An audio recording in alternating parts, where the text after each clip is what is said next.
સમાચાર મળી રહ્યા છે ભરૂચથી કે ભરૂચમાં કેનેડિયન મૌલવીનો કાળો કરતૂત સામે આવ્યું છે। સુગંધી પાણી પીવડાવી મહિલા પર દુષ્કર્મ બાદ ધર્માંતરણ માટે ધમકી આપતો હતો।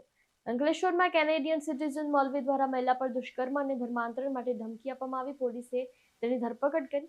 આ સાથે અંકલેશ્વર નજીકના એક ગામમાં કાયદો અને વ્યવસ્થાની સ્થિતિને હચમચાવી દેનારી ગંભીર ઘટના સામે આવી છે કે મદ્રેસાના મૌલવી અઝવત બેમાતે એક મહિલાને લગ્નની લાલચ આપી સુગંધી પાણી પીવડાવી અર્ધબેભાન કરીને તેની મરજી વિરુદ્ધ દુષ્કર્મ આચર્યું હોવાની ફરિયાદ નોંધાઈ છે। મહિલાને ભાન આવતા મૌલવીએ ધર્માંતરણ કરવા માટે દબાણ કર્યું હતું અને જો તે ધર્મ નહીં સ્વીકારે તો બદનામ કરવાની અને તેના બાળકોને જાનથી મારી નાખવાની પણ ધમકી આપી હતી। ત્યારે મહિલાએ હિંમતભેર સમગ્ર ઘટનાની ફરિયાદ પાનોલી પોલીસ સ્ટેશનમાં નોંધાવી હતી। ભરૂચ જિલ્લા પોલીસ વડા અક્ષયરાજ મકવાણાએ જણાવ્યું હતું કે પોલીસે તાત્કાલિક આરોપી મૌલવીની ધરપકડ કરી અને તેને કેનેડાનું સિટીઝન હોવાનું બહાર આવ્યું। આરોપીના 10 દિવસના રિમાન્ડ મંજૂર કરવામાં આવ્યા છે। પોલીસે આરોપીએ અન્ય મહિલાઓને પણ નિશાની બનાવી છે કે કેમ અને તે ભારત બહાર કેવી રીતે આવા કૃત્યોને અંજામ આપતો હતો તે દિશામાં હાલ ઊંડાણપૂર્વક તપાસ શરૂ કરી છે।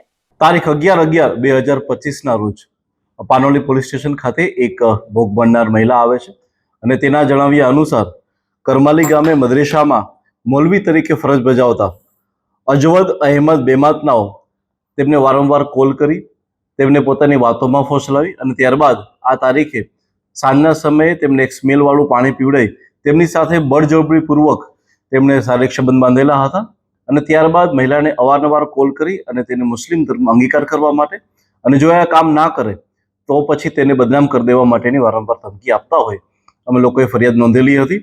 ફરિયાદ નોંધ્યા બાદ અમને ધ્યાનમાં આવ્યું છે કે જે મૌલવી અજમત અહેમદ બેમાત છે તે કેનેડાના સિટીઝન છે અને અહીંયા ઇન્ડિયાની વારંવાર મુલાકાત રહી છે અને આ દરમિયાન તે મહિલાઓની સાથે એણે આવું કૃત્ય કરેલું છે। આ વસ્તુની જાણ થતાં જ અમારા દ્વારા એફઆઈઆર નોંધવામાં આવે છે। એફઆઈઆર નોંધી અને આરોપીને જેલ હવાલે કરી અને તેના 10 દિવસના રિમાન્ડ લેવામાં આવે છે। હાલમાં અમારી તપાસ ટીમ જે છે એ ખૂબ જ ઊંડાણપૂર્વક આ વસ્તુની જાંચ કરી રહી છે કે તેણે આ સિવાય એણે કઈ કઈ જગ્યાએ ભારતની બહાર પ્રવાસ કરેલો છે અને કેવી રીતે એના આ બધા કૃત્ય કરતા હતા। Thank you sir. આ સિવાય કોઈ વ્યક્તિને અગાઉ એને કઈ ભોગ બન્યા હોય કેવા કોઈ મામલા સામે આવ્યા છે? અમે લોકો તપાસ કરી રહ્યા છીએ। કેટલીક વોટ્સએપ ચેટિંગ અને બીજા ડેટાના આધારે અમે લોકો એ જોવાનો બી પ્રયત્ન કરી રહ્યા છીએ કે આવી કોઈ ઘટના બનેલી છે કે મૌલવીના સંપર્કમાં એક કેસને લઈને આવેલા હતા કે જેમાં મૌલવીના ખુદના લગ્ન જીવન જ્યારે ભંગાણ થયા હતા ત્યારે એ લોકોને કેસ થયો હતો અને કેસના કારણે ક્યાંક થઈ અને જ્યારે એમને ભોગ બનનાર મહિલાને મળવાનું થયું અને ત્યારબાદ એ બંનેની વચ્ચે કોલ થવા લાગ્યા। સર લવ જિહાદનો એંગલ આમાં આવી શકે કે પછી બાકી કોઈ ફંડિંગનો ઇશ્યુ?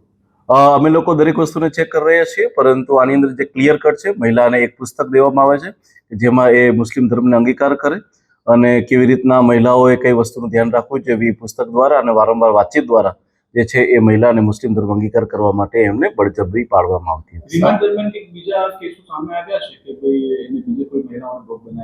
હાલમાં ઇન્વેસ્ટિગેશન અમારો ચાલુ છે। જો ધ્યાનમાં આવશે તો એની પર બી બીજા બી કડક એક્શન લેવાશે। જી ના, હજુ સુધી એવી કોઈ વિગતો ધ્યાનમાં આવી નથી। શારીરિક સંબંધ કયા સ્થળે થયા હતા એ ઇન્વેસ્ટિગેશનનો સબ્જેક્ટ છે જે હાલમાં ચાલી રહ્યું છે। કેતન મહેતા સાથે ચક્રવાત ન્યૂઝ ભરૂચ।